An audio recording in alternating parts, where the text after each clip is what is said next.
Welcome to the Fight Night Daily podcast from the Live nightclub here at the Fontainebleau on South Beach, Miami. I'm joined by the giant Kody Mommaerts, Big Mo, who's stepped away from work for a moment. Yes. Shannon Courtney's in the ring, fighting 6'2s at the moment, the former bantamweight champion of the world. Great to see you. Good to see you too. Usually when there's fights in the club, it wouldn't be sanctioned or getting paid for it, so this is a little bit different to watch, but this is incredible. Never thought I'd see a boxing ring in Live nightclub, but MVP does it different. And we're dressed ready for the nightclub after the fights. Indeed. Fights and workouts. We're still yet to see tonight Jake Paul and Anthony Joshua workout. We've got 3 fights in the interim. Yep. Me and you have been on the circus route for Little about bit. 5 weeks. We were here in Miami for BKB, bare knuckle boxing. Yep. Then we went to the UK. Yep. And did another BKB, and you Yep. did the BBC and BKB. Yep, exactly. Then we went to Dubai for the IBA conference. Incredible. And where are we now? We're back in Miami. Where you where I now live, my new home. I'm happy that I got to take a cab here and didn't have to take a flight. Can't complain about that. But no, it's great to see boxing this big in Miami. I think Miami's a great fight market, and I think Friday night is going to be another mega event on Netflix.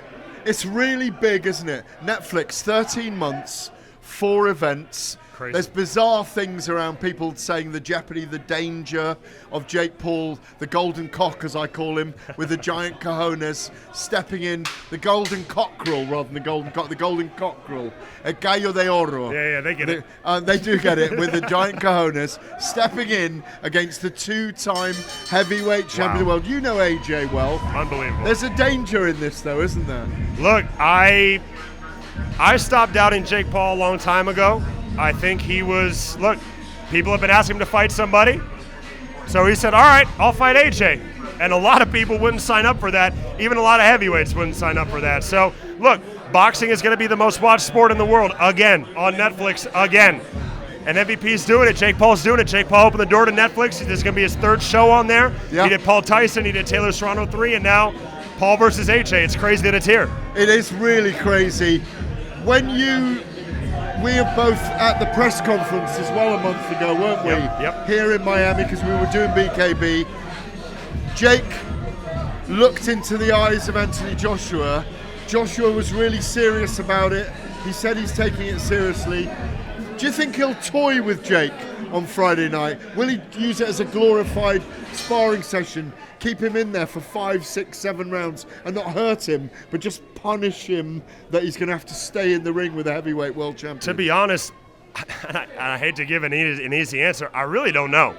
Because on the one hand, I would say, they might go in there and AJ may just feel him out. But at the same time, I saw what he did to Francis Ngannou, knowing that he had, in theory, an advantage. Now, Jake has boxed a little bit more than Ngannou professionally, obviously. So, I don't know, man. I think AJ may just say, you know what? I want to get this handled quick. I want to get this over with. I want to go home. I want to collect my check. If I was AJ, I don't know. I'm going up against a smaller guy. He may just press the gas. The thing is, Francis Ngannou's coming to take your head off. Right. I'm not sure Jake will fight that way. No. He might play possum on the ropes. He might do a 10K run for a couple of rounds. Yeah. You never know what he's going to do. He's going to have to be unorthodox. Yeah. AJ, though, knocked Francis out within 2 rounds. Yeah. Do you reckon he's got to get it done quicker than that for people not to pillory him? Well, people are saying that if he doesn't, if you don't finish it quick, then everyone's questioning, well, AJ, how'd you not beat Jake Paul that fast? So in AJ's mind, he'd go, you know what? I need to get this over with quick.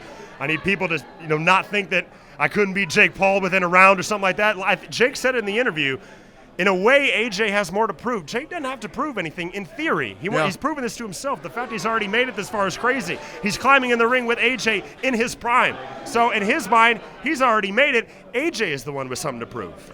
Maybe this is a difficult question for you. Yeah. We were both a year ago or 13 months ago at Dallas Cowboys Stadium in fight week for Mike Tyson versus Jake Paul. Yep. I think they made Mike Tyson the A side in that one. Yep. And Jake's made himself the A side in this one. Right. We're at the beginning of fight week. It's very exciting and it's packed with media. We've got a busy week ahead of us. Do you think that will end up being bigger than this is? You see, at first I said yes, because Tyson is Tyson, and he brings in a different age demographic, some guys that maybe watched him years ago. But after feeling this week, Everyone is talking about this. Everyone. And it's Netflix again. And Jake Paul brings eyes. Jake Paul brings an audience that a lot of people in boxing don't bring. So yeah, I could absolutely see it happen. I mean, look, when they get on stage for the weigh-ins and they face off, that just may be enough for people to want to check in. 65 million people concurrent streaming for that Mike Tyson, Jake Paul. 165 homes. 60, yeah, and 108 million in the end watching it. Crazy. The whirring, they even had problems with the tech at the time because it literally did melt the internet that night. Yep. You reckon it might rival it on Friday night? Is that your feeling? I think it could. Look, the Netflix platform is, people don't understand how big it is. It is the prominent platform. They're taking on all the biggest sporting events. They're saying if you have a big sporting event, it's got to be on Netflix or it's really ain't that big anymore. And so I think that they're putting their marketing arm behind it. They've had time to promote this, and AJ brings in an entire new audience from the UK, and people are going to stay up to watch it, so I could see it. One of the things, I've just penned a long piece about Netflix's investiture into boxing, 301 million subscribers, 12 billion in profit in the last quarter last year. Yep. 15 million new subscribers, suddenly 17 million, loads of big growing figures. For AJ, yes, it was a no-brainer to put one tile on a roof for 25 million or whatever he's getting. Absolutely. People are saying it's 3 times the amount of that, potentially, or twice the amount. Lots of reported figures, but his resonance outside the money, the platform it gives him, look, for everything he does, AJ is incredible, isn't it? There's one thing that AJ hadn't done yet: win in America. And he has a chance to do that on Friday. I promise you that's part of the motivation for him. He wants to come here. Last time he came here, he got upset by Andy Ruiz. He wants to get a win on American soil. That's something that a lot of the great British heavyweights always were able to do, and I think AJ wants to get that on Friday.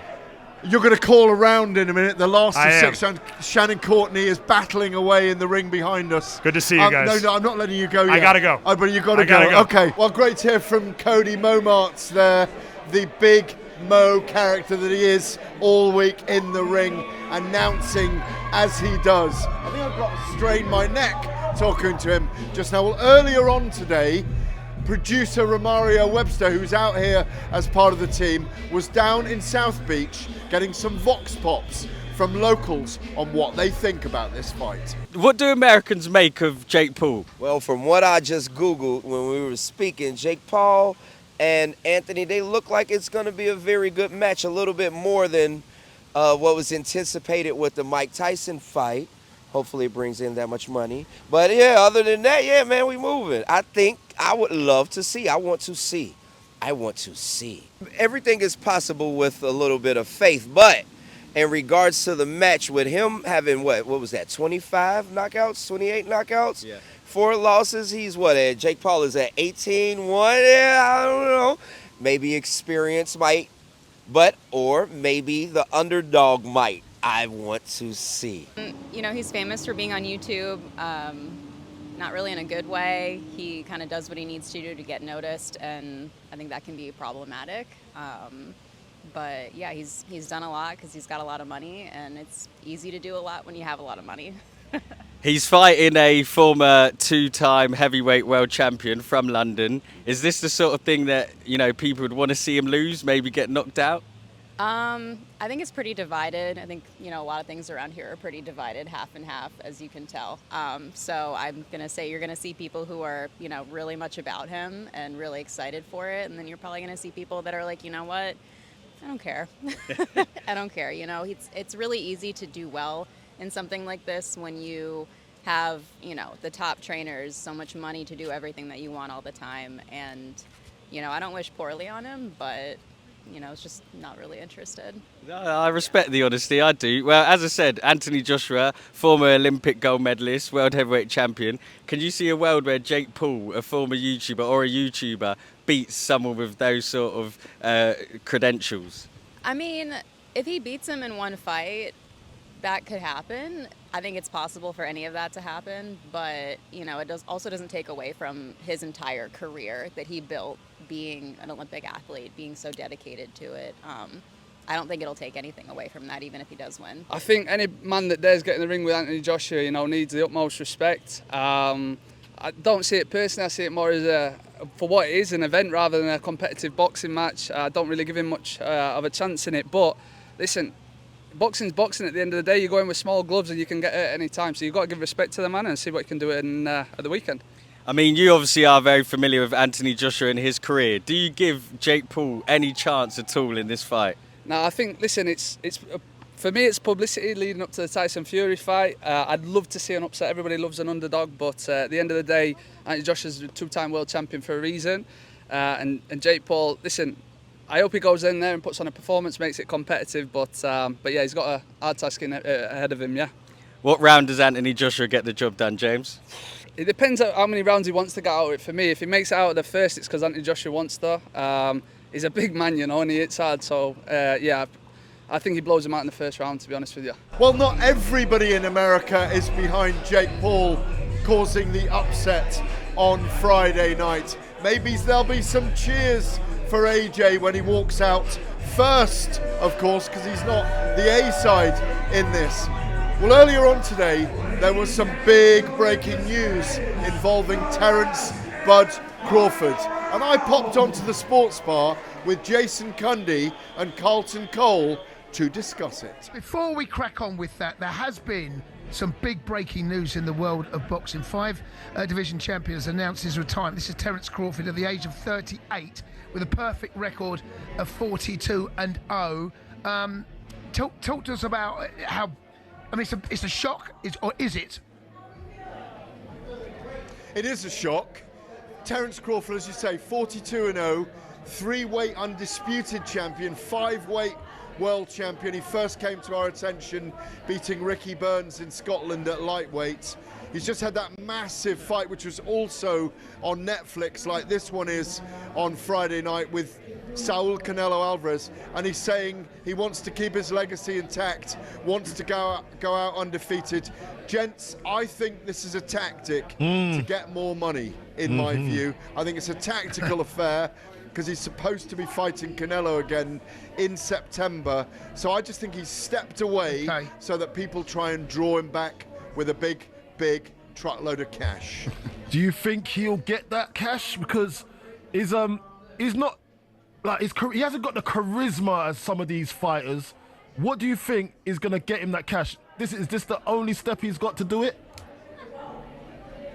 He's got the physical charisma in his switch hitting style. He's an amazing boxer. He completely outboxed and befuddled Canelo in that fight back in September that we were at for talkSPORT. I think he will do it again. I just think he's capable of he's become a bigger personality in the sport. He's one of the favoured sons of Turki Al-Sheikh. I think they'll get him back. If he does walk away, though, at this point, and we don't see him again, he's got an incredible legacy as the pound-for-pound #1 right now. Well, that's about it for the Fight Night Daily podcast on day 1 out here in Miami. I've even spoken to Jake Paul's father, who's utterly convinced, watching his son training in camp, he's going to hurt AJ. And as he said to me, if he hurts him, he's got to make sure he finishes him. And that's our time to finish. Jake Paul's working out the final act of the evening. The A side will be back with a lot more tomorrow. In fact, we'll have everything covered for you. Good night.